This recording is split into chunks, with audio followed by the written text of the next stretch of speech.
Good morning, good morning. It's Shelley again, and happy Wednesday. Welcome back. And yes, I am painting clouds again. This time I'm not going to paint such stormy clouds. I have done some other demonstrations on sunsets and stormy clouds. You can look those up under my live videos that I've done in the past. But today I thought I would do something more of a pleasant nicer day, when it's not really storming, the sun isn't setting, just sort of a nice sky setting that you can add into your landscape paintings. So let's jump right in. And there we go. Okay, so I've got a scene here, and it's a typical nice fluffy white clouds, and a blue sky kind of thing.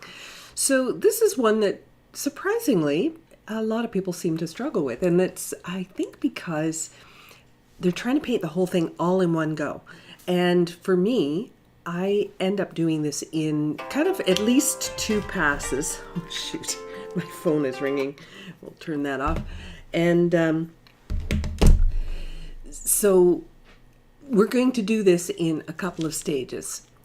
First of all, the most important thing I feel in this particular type of demonstration is to be working on quality paper. One of the struggles I see quite often is somebody is trying to put a nice wash on paper that's not 100% cotton. And that makes a huge difference. You will get a lot more soft blending with a 100% cotton paper. And here's the reason why. If your paper isn't cotton, it possibly has some wood pulp in it, and it can be treated so that it becomes acid free and all of that kind of stuff. It may have other fillers in it and so on, but the paper itself isn't going to be as absorbent.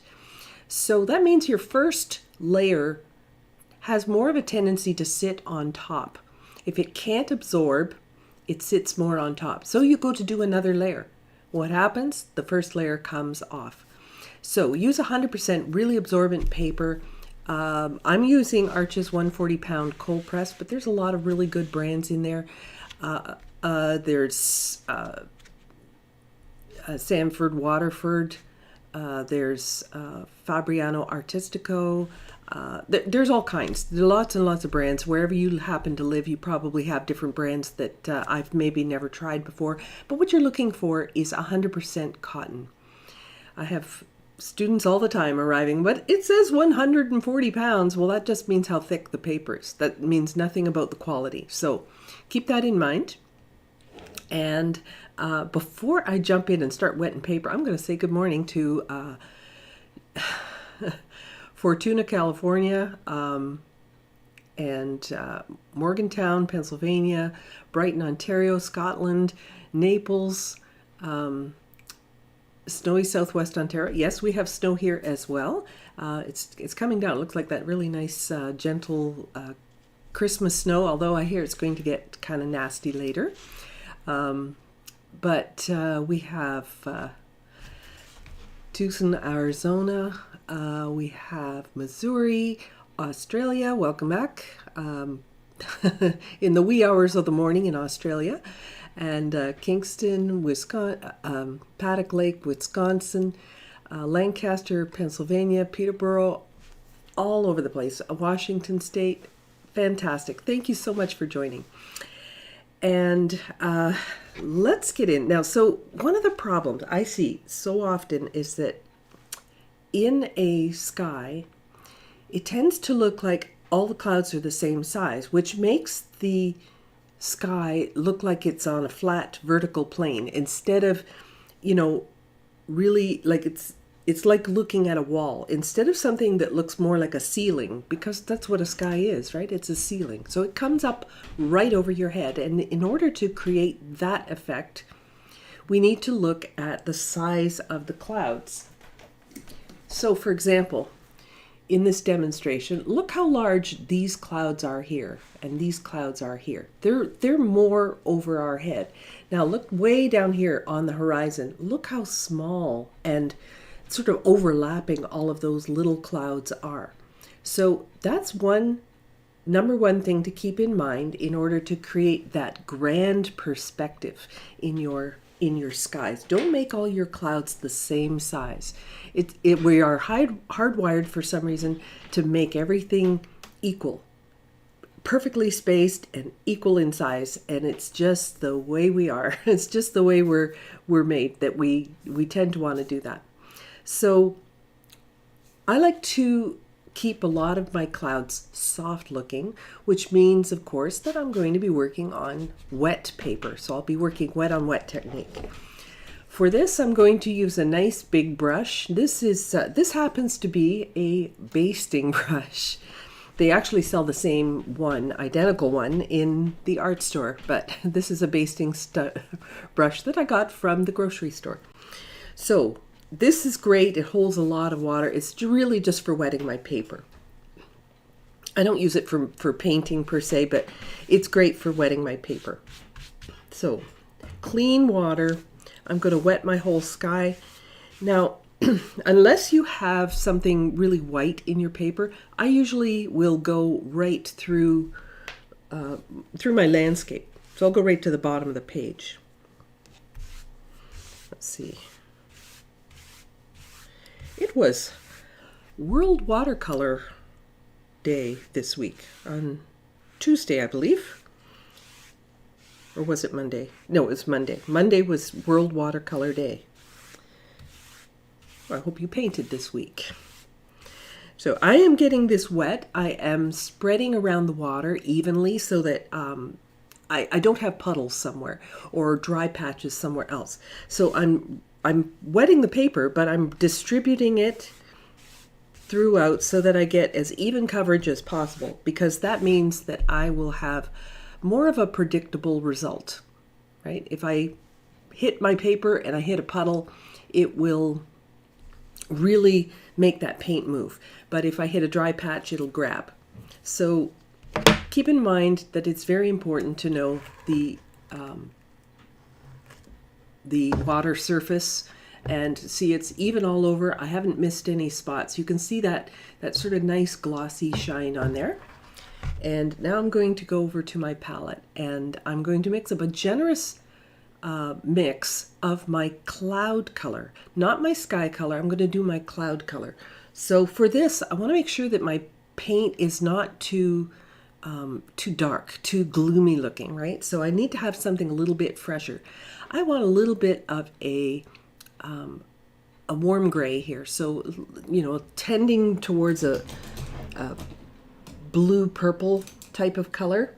All right, so I'm going to choose for this, I'm going to choose my cobalt blue. Now, there's a lot of blues which will granulate, especially, certain brands will granulate a lot.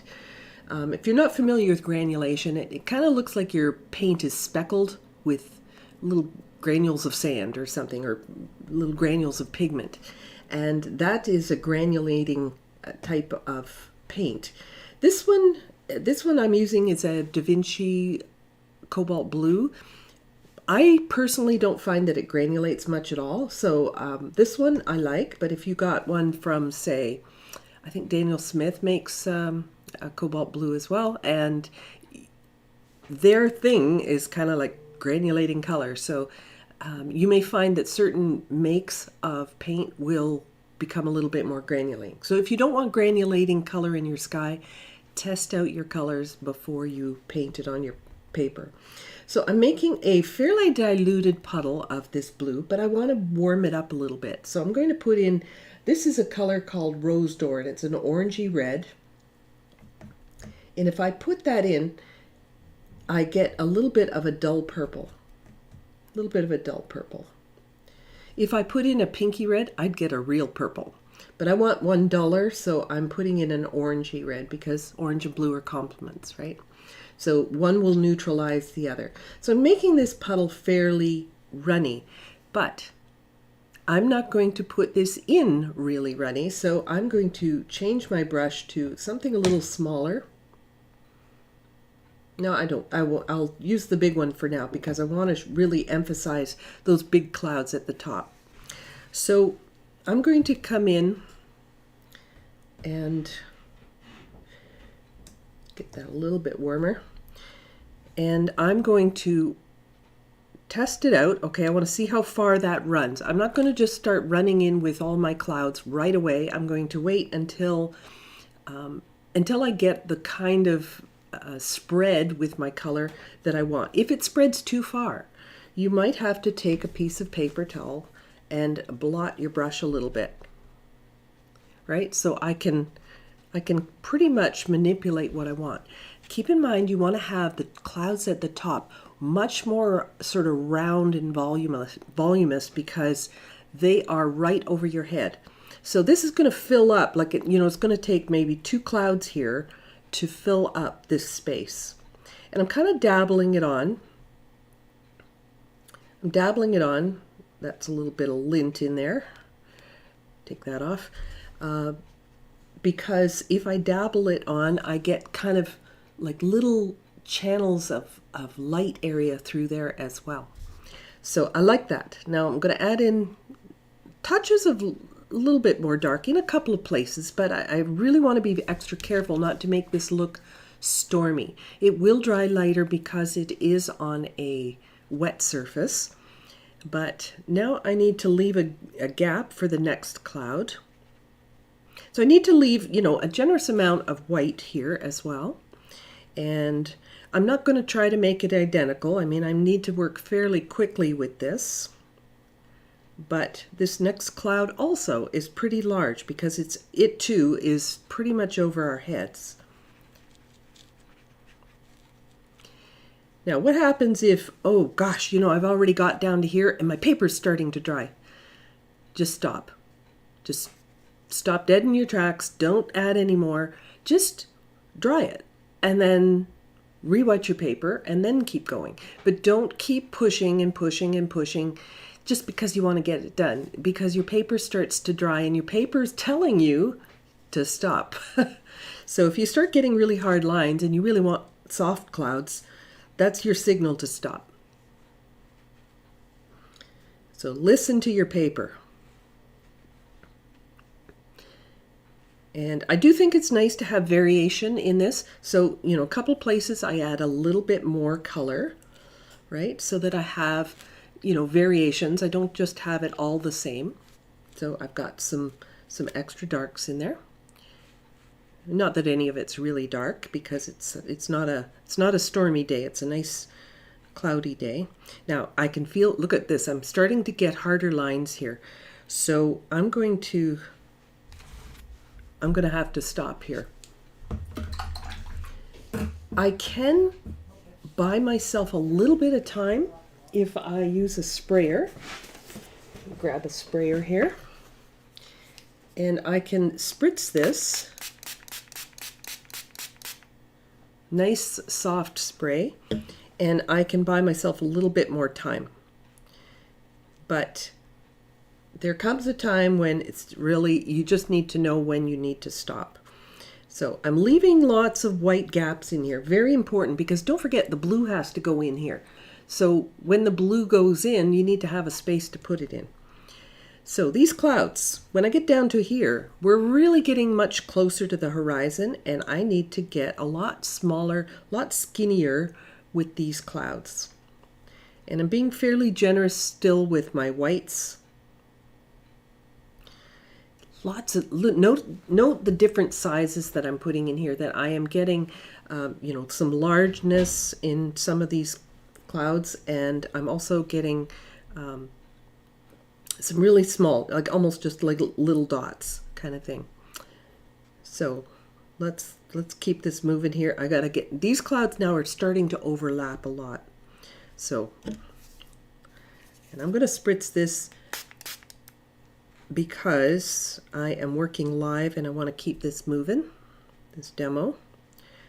So these ones down here, I'm really getting up on the tiptoe of my brush. Up here I was using more the side of my brush. Down here I'm using more of the toe of my brush, the tiptoe. And they get skinnier and more overlapped all the time as I'm working towards my horizon.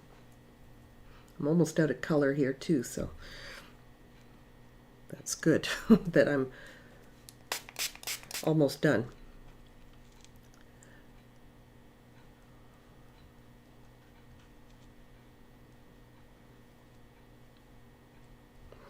Really skinny, really small, really getting more compact. So you should already get a good feeling of the perspective of this, how that cloud looks like it's coming up, but actually over my head as well. So that's one thing that will really improve your skies. Just that alone is making your skies really, giving them some perspective. All right. Not making it identical. I really just want the feel of the clouds. I don't need to make it exactly the same. And I'll just maybe leave a little bit of space here at the bottom for my landscape. But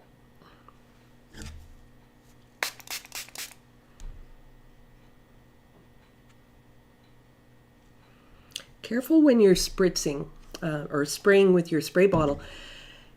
If you spray too much, this area up here begins to dry. If that begins to dry and you spray it, and what you're putting down can make droplets. That's why I'm saying to you that it's safer, okay? Safer if you just stop and dry it and then re-wet your paper.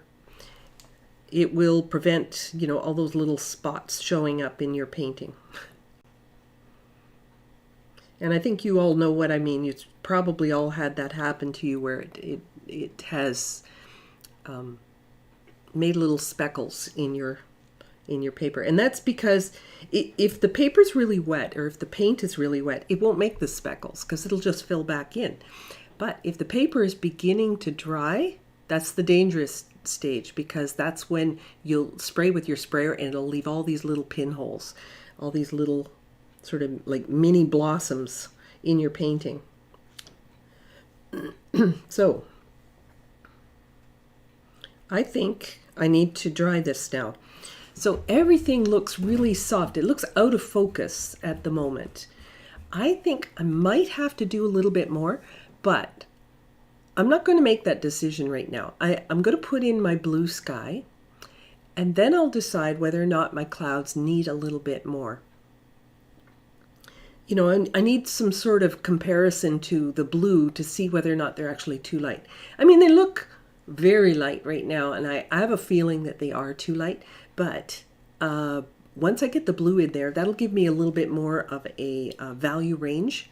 So I'll have the white of the paper, I'll have the blue, which is the darker, and I'll know whether or not that mid value of my clouds is going to be correct. So I am going to take my dryer and give this a dry. I like mixing my colors. I don't know if you can perceive this on the screen or not, but the colors are separating a little bit, and I find that so interesting. I think you get that in watercolor, but you don't get that so much in other mediums because it doesn't have the same sort of flow. You have clear skies in Texas, Hazel. Oh, nice.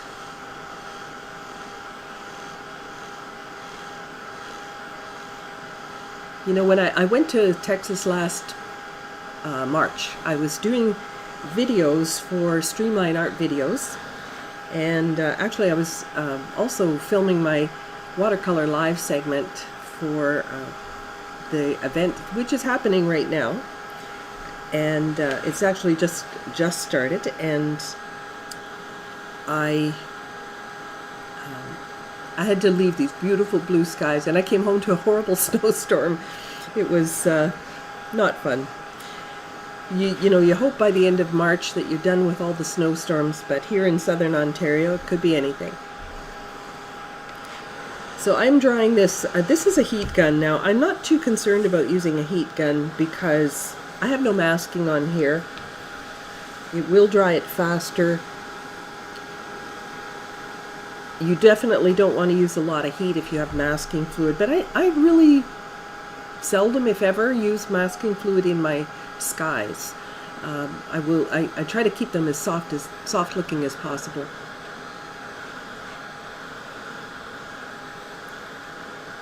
Yes, Sylvia, up in Mount Hope. Yes, it would be very much like our weather here, and It does look pretty when it first snows. And if for those of you that don't live in areas where it snows, there's something about just after it snows, it is so quiet. It's like it muffles all the sounds. You don't hear traffic, and just everything gets silenced with the snow, which is what I love, and everything looks fresh and clean. At least for the first little while, until the snowplows come by and the cars start going down the roads and kicking up all the mud, and then it looks a little bit messy, but when it first falls, beautiful, especially when the sun comes out. All right, so I think that's plenty dry enough. I'm going to leave that to get back to room temperature. And it has dried, a little bit lighter, as it typically will when you have, when you apply paint to wet paper. The wet paper dilutes the color further. So keep that in mind. It spreads out the color and it dilutes it as well. So it's always going to dry a little bit lighter. That's why I'm feeling like, well, you know what, it's a good start, but I think we're probably going to have to add a little bit more color in here. Yeah, it's, oh yes, it's coming down pretty good here. You probably can't see out my window, but it is, yeah, it's coming down pretty good. So, I'm just about back at room temperature. It's still a little damp up here, but I don't think that's going to be a problem. So once again, with my large brush, I'm going to re-wet my paper. This time, I'm going to be using I think probably a cobalt blue again, but this time I'm not going to gray it down. I'm not going to add like an orangey color to it. I'm just going to be using it more straight. But I want you to note that here, so I'm pointing here, this part of the blue sky is much darker than this part of the blue sky. And that's because there's a lot of atmosphere, dust and maybe pollution, I don't know, but certainly a lot of dust and things like that in the air, pollens and whatnot in the air, where you're going to, it starts to make some of that blue get less vivid. So it's always a little darker above. And again, if you have this gradation of the blue sky, it helps with that feeling of perspective, the feeling that it's actually coming up over your head. I mean, this is what we normally see.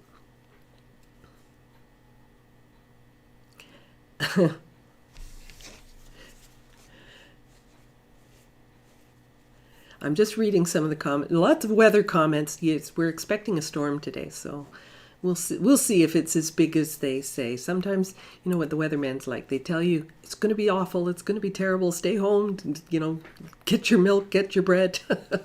But then it turns into nothing. But the last one actually did turn into quite a storm, so don't take it lightly. They're not just crying wolf. So we're back to room temperature. I want to get some of this blue mixed up. I'm going to use some cobalt blue. And the cobalt blue, I'm going to make this a fairly strong. Okay, I'm sort of a mid-value. Not full strength right out of the tube or anything like that, but not really thin down. I'm also going to use some cerulean blue.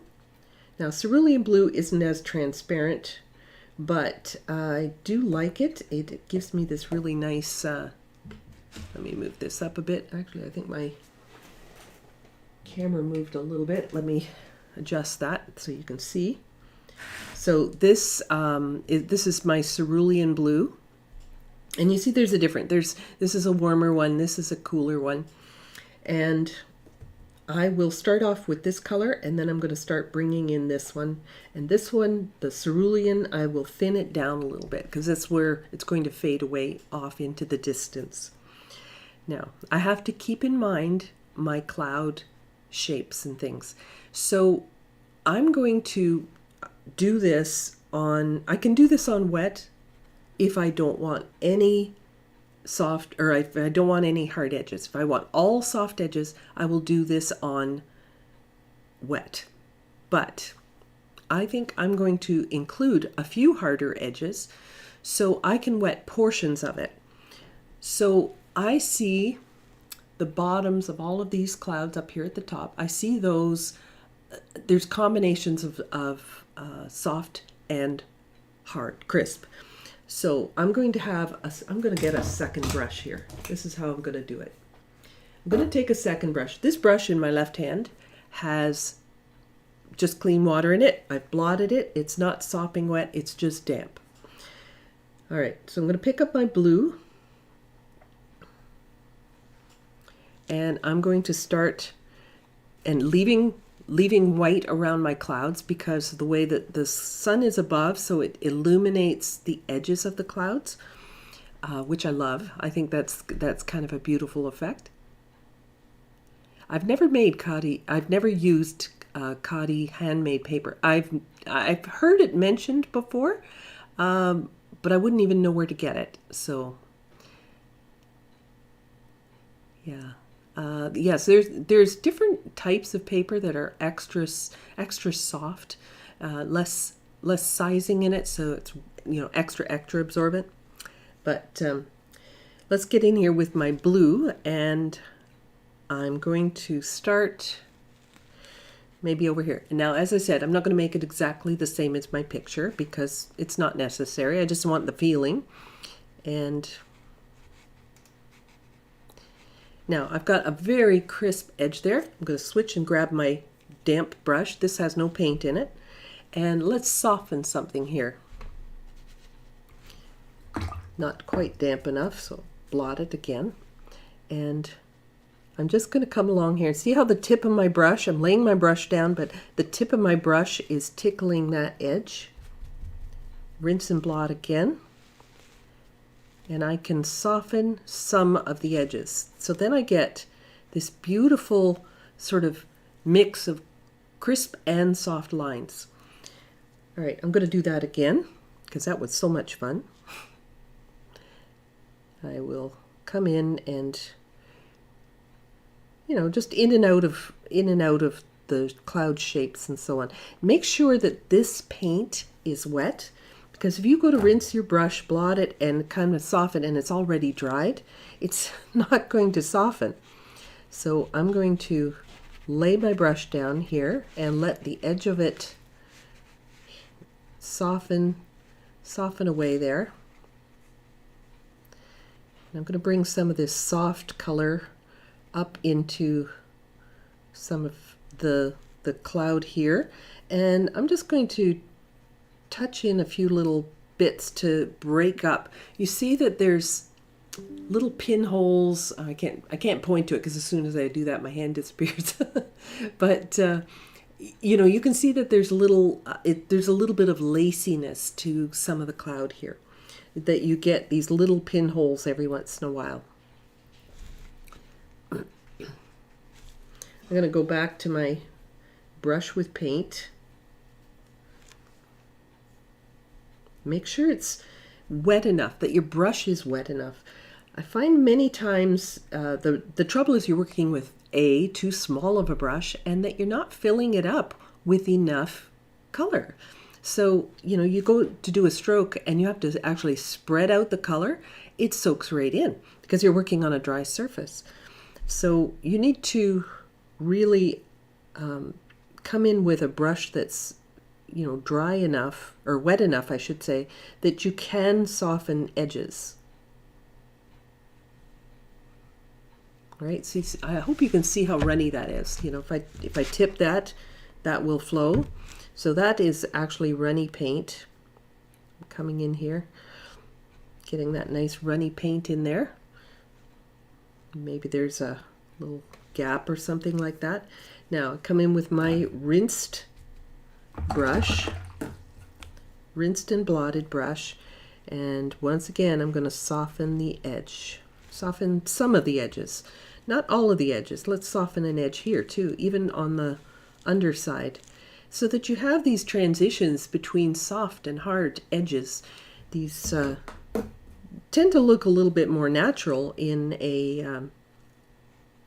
the clouds. They're not really all that cardboard cutout, and if you lack the softening of these edges, then your clouds will look a little bit cut out, and that they won't look as soft as maybe you want them to look. So pick a couple of edges that you want to soft. Don't think about it too long because, you know, time's of the essence. You need to work while things are wet. And I will come into, I'll make some more little bits in here. As I said, I'm using the photo for referring to how clouds look, not necessarily the clouds that I'm painting.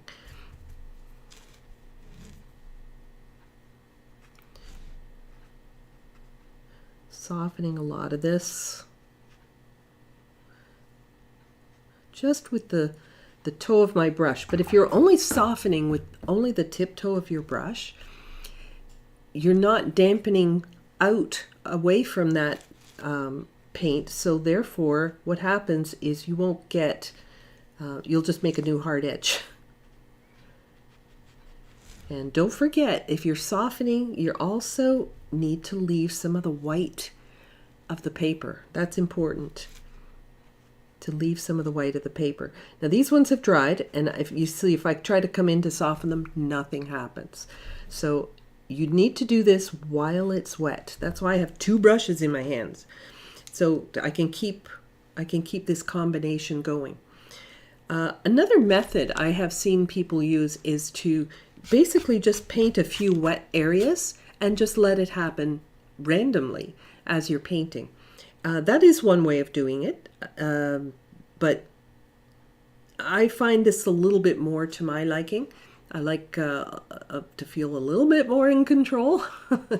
You know my work, so it's a little bit of a control thing.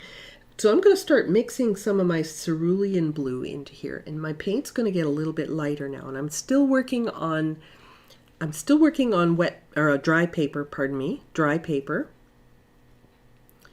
But my blue color is going to get a little lighter. So rinse and blot my brush and soften this edge. I can soften the whole edge if I want to, like that. Maybe put a few little wispy bits in there. I think a lot of the reason that your clouds may look a little bit cardboard cutout too is that you're forgetting those tiny little wisps of cloud that are very common.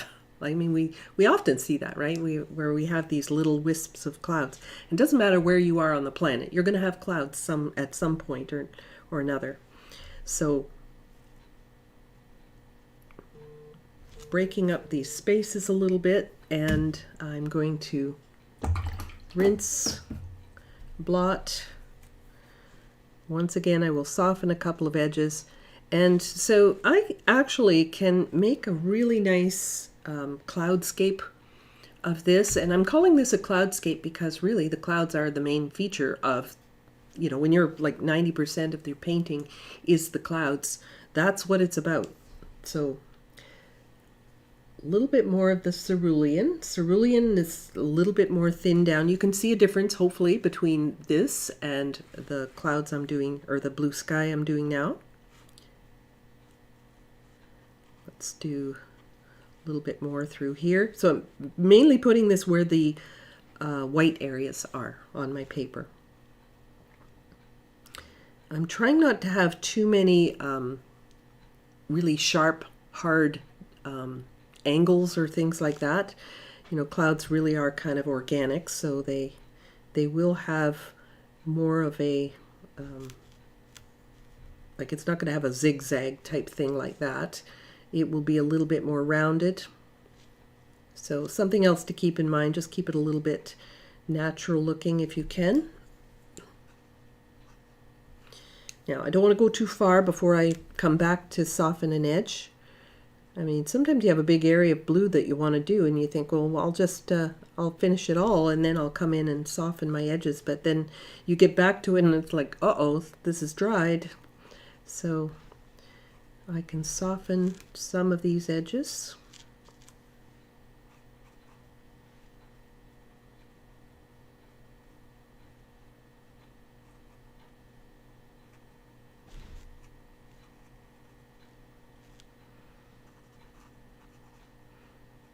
So you see what I mean by, you know, the feeling of those little wispy sections. Those are really, really telltale, I guess, of, you know, those nice sort of pleasant days when you have those really nice white fluffy clouds. Now, as we get further off into the horizon, we see less and less of that blue sky, right? Obviously, it starts to, you know, the clouds become more overlapped. We're looking at a further angle, so we don't see as much of the blue showing through. So anything that shows through here is going to be really small. Not going to worry even about softening any of this, but I could soften if I want to.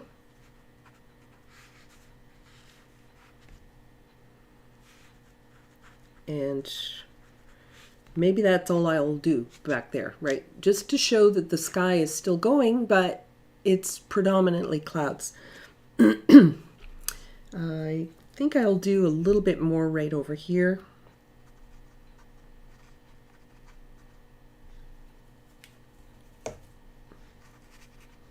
Let's get my brush a little wetter so I can get that paint flowing. And I'm going to put some more wispy bits up in here, so just break up, just kind of dot in a little bit there, and then I will rinse, blot, and pick a few areas to soften. So maybe this area here, this area here. And not softening everything kind of gives you more interest, I think. It just looks a little bit more natural.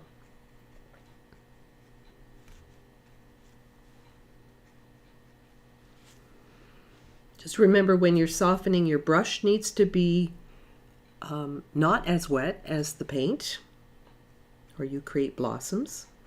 So drier than the paint. And always don't lay the brush in the paint to soften an edge. Lay it outside of the paint, paint puddle to soften an edge.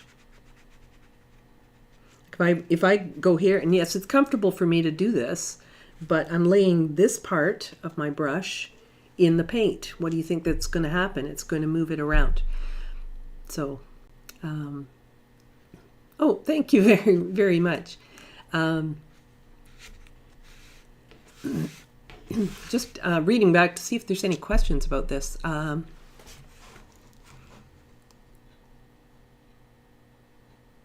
I don't think I missed any questions.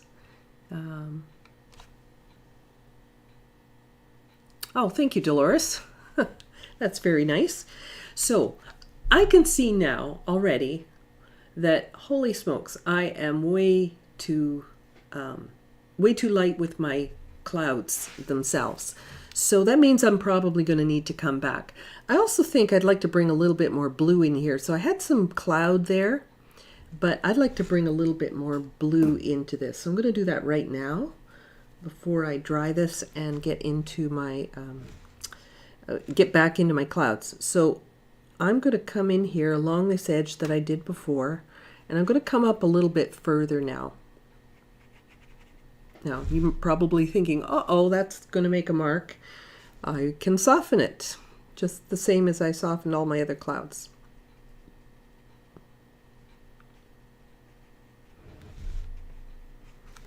All right, so rinse my brush, blot it, and this is the first one I'll soften because I don't want that to look like it's patched in there. And I'm going to soften a lot of this.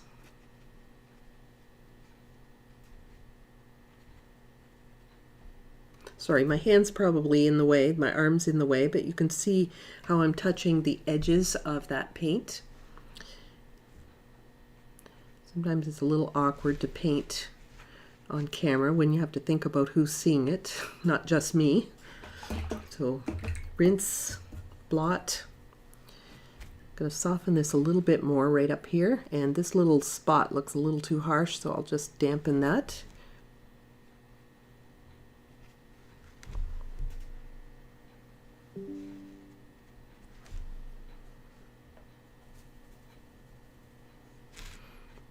put a little more color up in here.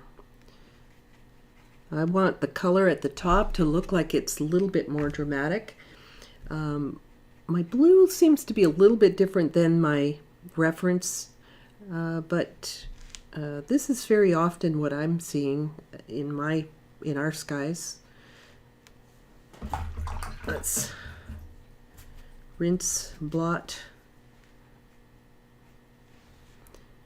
So if your painting looks patchy and you've gone back into something, it's probably because you didn't take a minute to soften in between sections. So I added a whole section on there, but it's seamless. You can't really tell that I added it on because I softened it.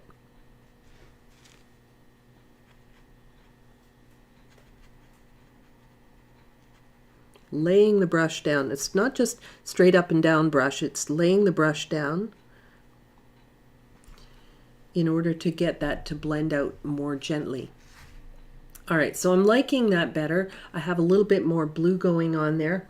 I might even take a little bit more over here. And now this is on dry paper, but I can add that in. As long as I rinse, make sure you blot your brush and soften this in.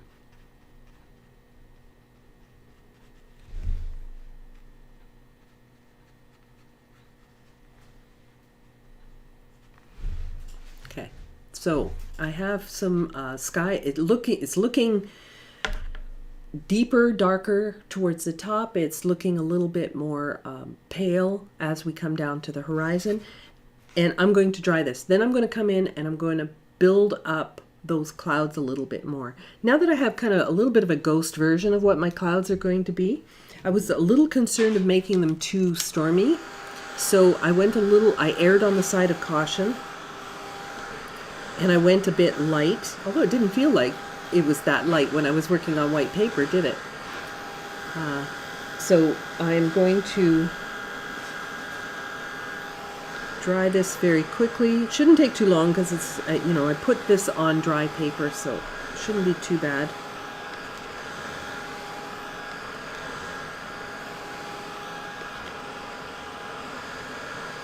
That was the last thing I did, so I'll just dry that a little bit more.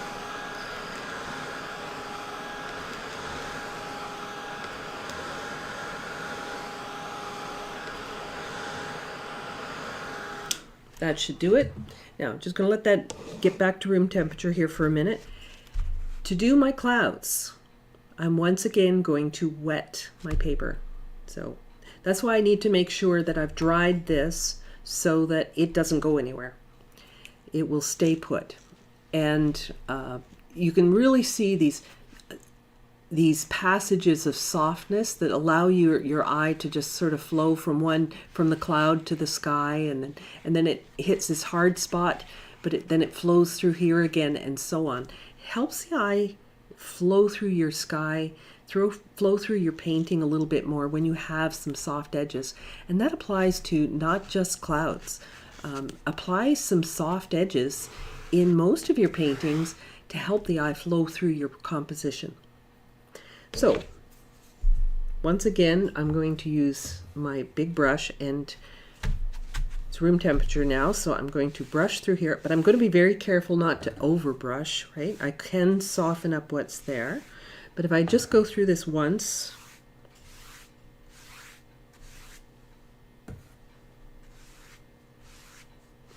I should be able to add on to this without any problem. See, it didn't move what I had. I'm good for, not blending everything. I need to mix up a little more color though. So I'm going to go, this is Cobalt and Rose d'Or. Rose d'Or. D'Or as in the French version of gold, as opposed, not a door like that you walk through, but a door as in gold. So it's like a rose gold, red gold. Okay, so it's a little bit more dull. I think I'd even like it a little bit more gray. So I have a purple right now. I have a purple.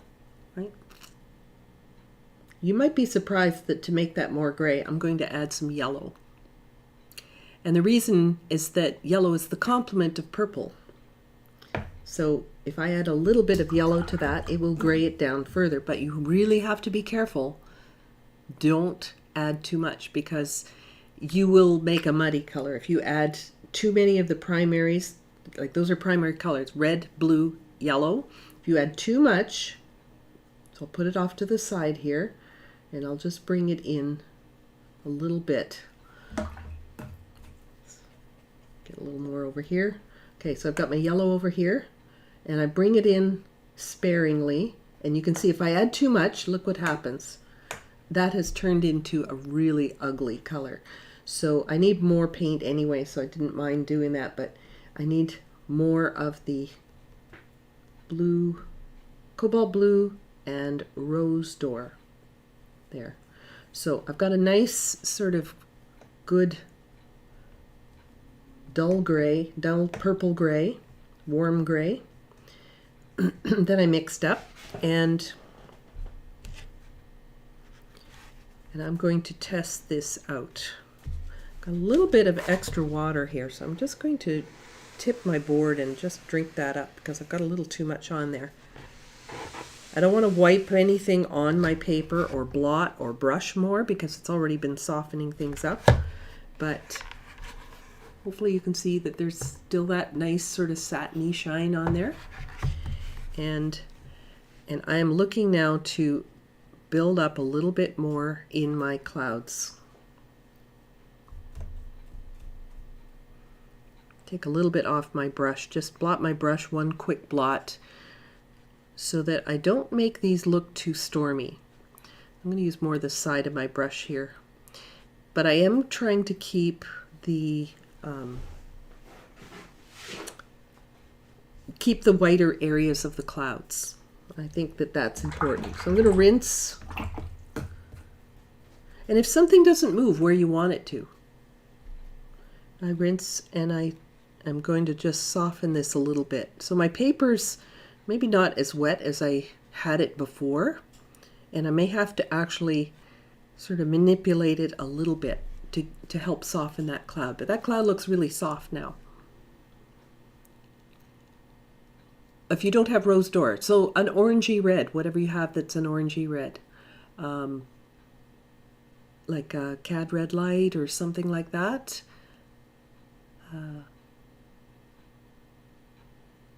Naphthol red isn't as warm. No, it's a little bit.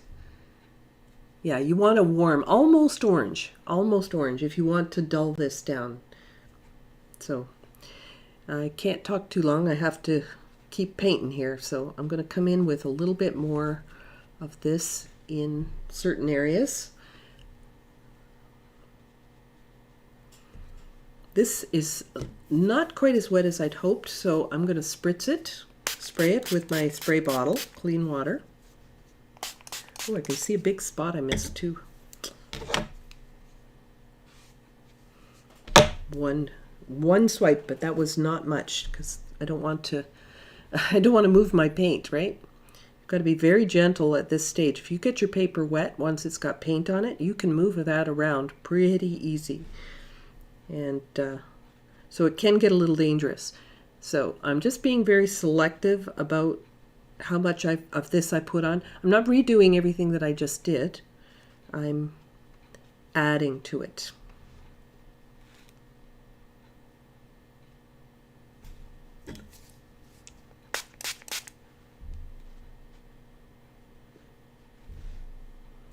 And let's get a little bit more up in here.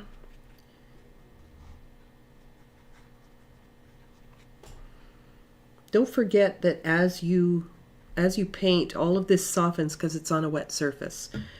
So don't worry too much if it kind of looks like a hard line. It's most likely going to soften up a bit anyway. But you can move it around a little bit with your damp brush. Make sure you blot it well. And Not too much in my brush. My brush needs to be drier than the paper. I say that all the time. I'm a broken record, I know, but I think it's really important to remember it. So I say it lots to remind you. Not so much just because I forgot I said it. I know it probably seems like, did she forget she just said that? No. I say it because I find that in painting you absorb a little bit of what you hear. And if I say it enough time, maybe that's the thing you'll remember.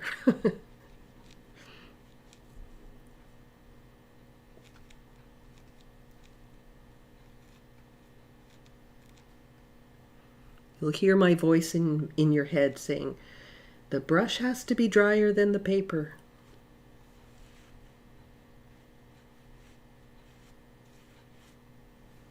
Now my brush is too wet. Okay, if you're getting, I don't know if you can see this, I can zoom in, but if you paint on your paper, and this happens, and you've got a wet brush, and you come in and you lift your brush, and it leaves this, do you see that little pom-pom that it leaves on the end? That's how you know your brush is too wet. Your brush is too wet for the paper, so it's time to blot your brush. Now I blot my brush, and I can move this around with a lot more control. So the dampness in your brush, I don't think enough people really talk about the dampness in your brush, but it needs to be drier than your paper. So you always have to be aware of how damp your paper is. And keep in mind that as you paint, it keeps getting drier, and you've got to keep up with that by always making your brush drier than that. So this is the last part of the sky, like, you know, I've worked my way down, and so therefore this part at the bottom is drier than what's at the top, or, you know, drier than when I started. The top is drying as well, but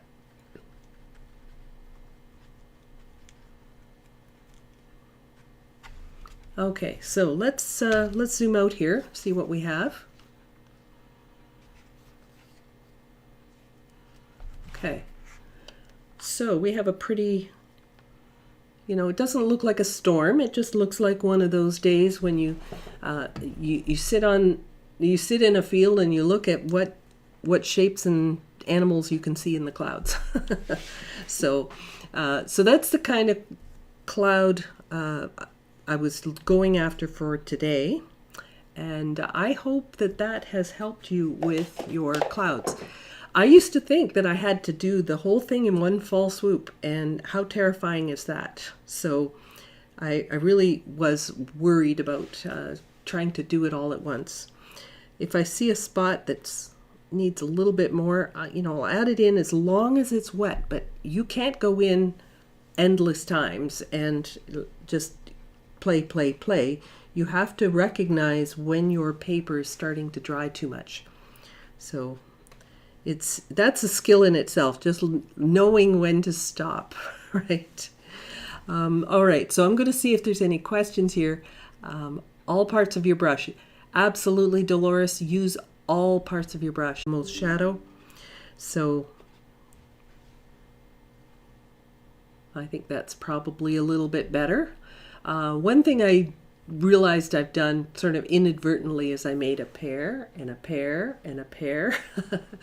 So, you know, I would make this a little bit more asymmetrical if I were to do this again. But other than that, I'm fairly happy with how the clouds look. It doesn't look like a storm. It just looks like a nice day. Any other questions? I've got new to art and watercolor painting started during the pandemic shutdown. This is the first time I've heard about perspective in the sky. Ah, well, that's great. I'm glad you realized that part, because that, I find it always, you know, if you ever had a child and you decorated their room with sky wallpaper, it's like a cloud and a cloud and a cloud and a cloud, and they're all the same size. And that's what it looks like. It looks like wallpaper instead of coming over your head. So, so I'm glad that was a helpful suggestion for you.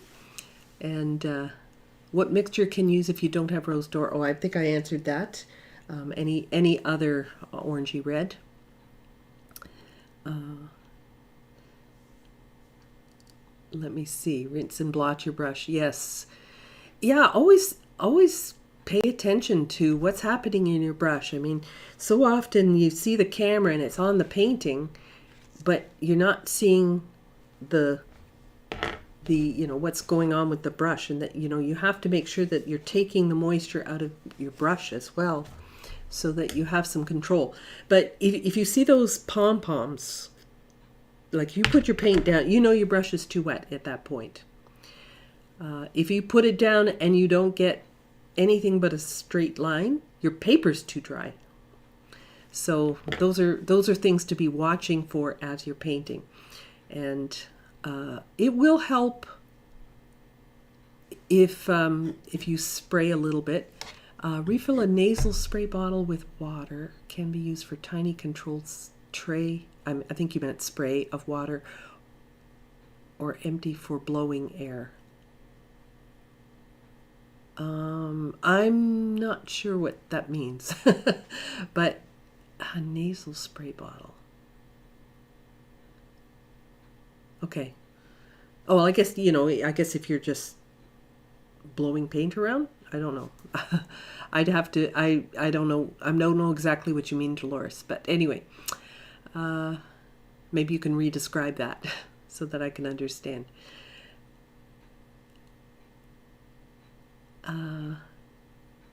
How am I going to finish the painting? Oh, I don't know. I can actually move. Here, I'll put this in front. This I actually just sort of cropped from another image. I could put a lake here. In this picture I've got this lake in front. I could do that. Actually, you could do anything you want. You could do a close-up of a tree. You could have a tree going right off the top of the page if you want to, if you were really close to the tree. But to get this really good feeling of distance, I think making the landscape small helps to emphasize that. So I kind of liked that sort of very small distance. So, if I wanted to do something in my foreground, maybe some yellow with Payne's gray will give me a nice, really good dark green. And I could come in here with some trees. Oh, my paper's a little bit wet, so it's bleeding a little bit. I guess I shouldn't have done that, but okay, so I've got a land thing here. We'll put in some trees. This is all going to go soft because my paper's wet, but you get the idea. I can come in and add in my foreground landscape. Oh, it's a little drier over here. Now I did get hard lines. I've got a combination here, but this isn't one that I'm putting in an art show or anything like that, but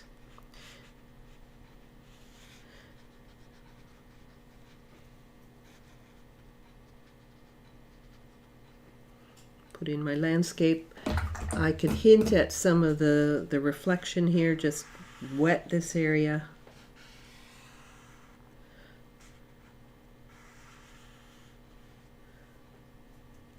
And pull down a couple of reflections here.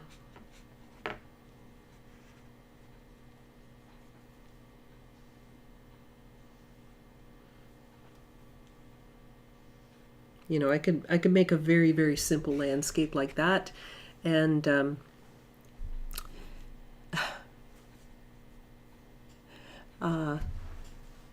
when this dries, I would have to come back in, maybe finish up these trees a little bit. But right now, this part of the paper is really still quite wet. And certain parts of the paper are going to stay wetter than others because of the buckling that happens. As the paper absorbs all the water, it starts to bend and bow a little bit, and so where the valleys are, it starts to collect a little bit more of the moisture. It wants to stay wet there a little bit longer. All right, so you get the idea, and without me going into too much detail there. And let's see if I've missed any questions. Oh, okay. You missed the beginning, but now you'll catch up. The secret when you wanted to do some sunshine without ending up with a green sky. Well, that might have to be a demo for another day. But in a nutshell, I would say that you put a little warmth around the sun, and that kind of closes the gap between yellow and the blue. So it goes yellow and then maybe a little, either goes fades to white, or yeah, it either fades to white or it and then you put your blue and you fade it before it hits the yellow again, something like that. But if I wanted a really bright sunny spot in this, I could scrub out a little bit just to show some white. Do I have something that I can scrub with? Let me see. I need an old scrubby brush, which I'm not spotting in my... this isn't the best, but it'll do. So if I wanted some bright sun right here, for example, I could... need something better than this, but I could scrub this a little bit and blot and scrub and blot and scrub and blot, and just to really make sure that I get this area really nice and light. Sorry, you probably can't see what I'm scrubbing there, but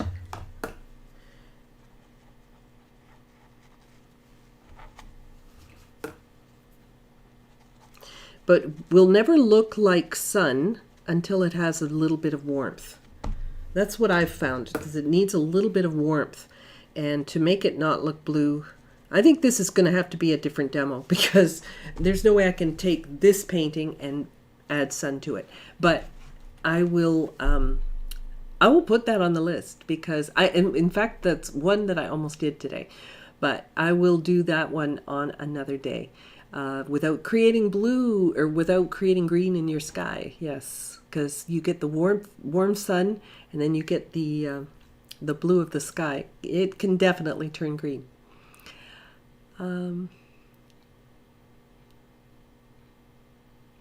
Okay, thanks Dolores for that clarification. So yes, you did mean to air to spread or move color. Oh, okay, got it.